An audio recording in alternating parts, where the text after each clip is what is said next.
Mythical creatures almost erased from history. The Yeti, the snowman, the abominable snowman as it is known in the West. A hairy bipedal creature that leaves enormous tracks in the snow high up in the Himalayas.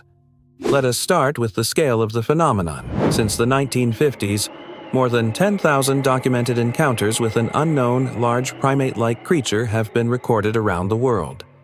Sir Edmund Hillary, the first man to conquer Everest, personally saw tracks in the snow that he could not identify.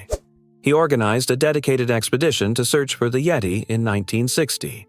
The expedition found a scalp kept in a Buddhist monastery as a relic, supposedly belonging to a Yeti. There is another fact that most people do not know. In 1968, the Soviet government organized an official scientific expedition to search for the snowman.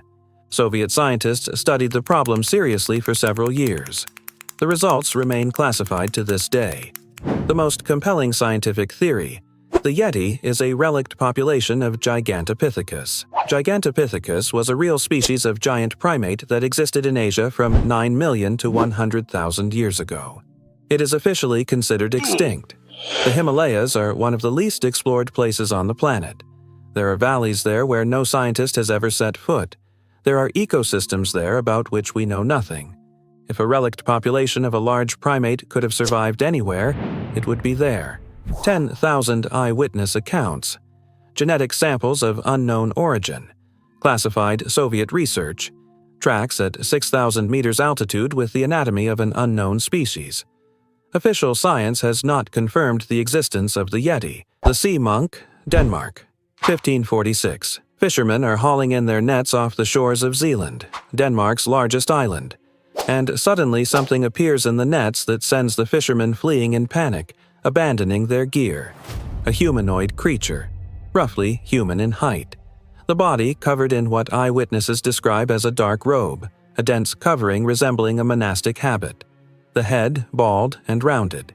In place of arms, something resembling wide sleeves. The face, if it can be called a face, looks at the people with an expression that witnesses describe as mournful. The creature was brought to the court of Danish King Christian III. No one could identify it as any known animal. The court artist made detailed drawings. Chroniclers recorded precise descriptions. After several days, the creature died. It was released back into the sea. The body sank. Modern biologists took this mystery seriously. The most popular theory: a giant squid or giant octopus in a specific posture. When an octopus rises vertically and spreads its mantle, its silhouette can indeed resemble a robed and hooded figure. This theory is logical, but it has problems. One of the leading malacologists of the 20th century, a specialist in cephalopod mollusks, studied the original drawings and stated publicly, "This is neither a squid nor an octopus." The anatomy does not match in any fundamental sense. The ocean holds secrets whose scale we are only beginning to grasp. Each decade of the 21st century brings discoveries of new species of deep-sea creatures. Beast of the swamps. The Philippines, Agusan del Sur province. The indigenous people of Agusan del Sur had for centuries passed down legends about giant crocodiles, about creatures so large they capsized fishing boats, about monsters that dragged people straight from the riverbank, quickly, silently, without a trace. Scientists would nod politely and explain, crocodiles do not grow to such sizes. And then a girl went missing, then a farmer, and local authorities finally declared a hunt. The capture of Lolong changed several scientific assumptions at once. First, the size. 6 meters, 17 centimeters, officially the largest crocodile ever caught alive in documented history. Second, the age. Veterinarians who examined Lolong estimated his age at approximately 50 years. Third, human remains were found in Lolong's stomach. The locals had been right. The creature had indeed been killing people. But the story continues. After Lolong's capture, local residents repeated, "There is another one in the swamps, larger." Several people had seen it independently of one another.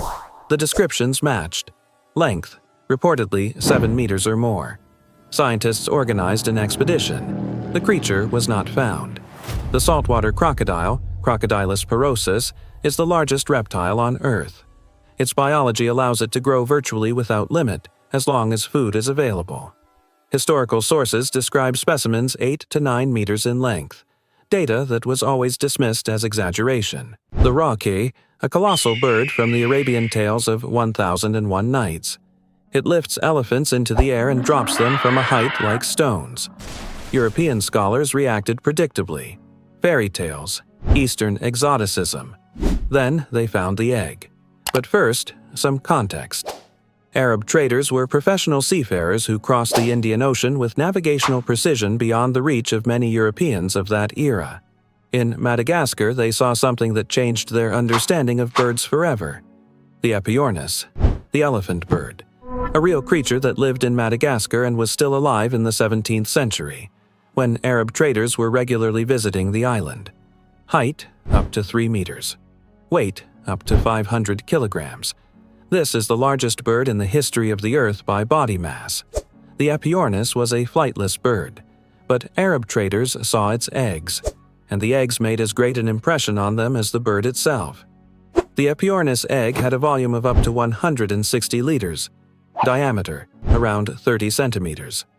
The Epiornis lived in Madagascar in complete isolation for millions of years, without natural predators, without any experience of encountering danger. When the first people arrived in Madagascar, the Epiornis looked at them with curiosity. It did not run. It did not attack. It simply looked. People began to hunt it. An enormous bird with no instinct for fear, unable to fly or flee, perfect prey.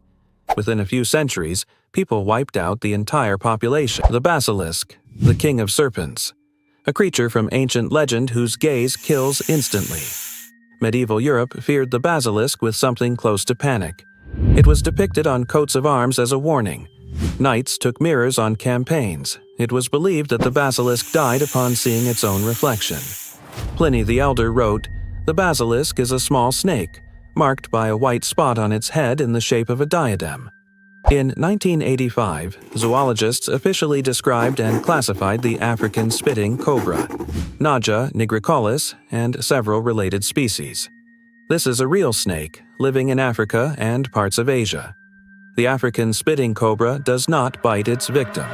It spits venom, with precision, at a distance of up to 3 meters, and it aims exclusively at the eyes. 1 second, and a person can see nothing. The pain is unbearable. They fall, disoriented, helpless. What will they tell the survivors? The snake killed them with its gaze, literally. Pliny wrote that even the smell and breath of the basilisk kills grass and poisons the air. This sounds like pure fantasy, until you learn that the venom of the spitting cobra, when it evaporates in hot weather, creates an irritating aerosol that affects the mucous membranes at close range. The legend of the mirror also has a rational explanation. The spitting cobra aims at the eyes, the most reflective part of the face. A mirror reflecting light could have thrown off the snake's aim or caused it to attack its own reflection. The basilisk existed. It still exists today. It lives in Africa. It kills with its gaze. The mechanism simply turned out to be chemical rather than magical. The Leviathan. In 2008, paleontologists found its bones in the Peruvian Ica Desert, Leviathan melvillei, named after the biblical Leviathan and Herman Melville, the author of Moby Dick. Length, 17 meters. That is the length of a 5-story building laid on its side. Weight, estimated at around 50 tons. But it is not the size that makes Leviathan the most terrifying predator in the history of the oceans. It is the teeth. The modern sperm whale, the largest toothed predator on Earth today, has teeth only in the lower jaw. The upper jaw is virtually toothless. Leviathan had functional teeth in both jaws, upper and lower, simultaneously. Individual teeth up to 36 centimeters in length. The largest functional teeth of any known animal in the history of the Earth. Armored skin that no spear could pierce. The skin was genuinely abnormally thick and dense, significantly tougher than that of any other cetacean. Igniting breath, they expelled a jet of steam and mucus when exhaling through the blowhole. Leviathan melvillei existed. This is a scientific fact, confirmed by physical remains. It was a real king of the seas, a creature before which everything living truly paled. It went extinct 12 million years ago. Or rather, 12 million years ago, the last specimens known to us disappeared. Science has accounted for fewer than half of the legendary descriptions of sea monsters. The rest are officially classified as myth.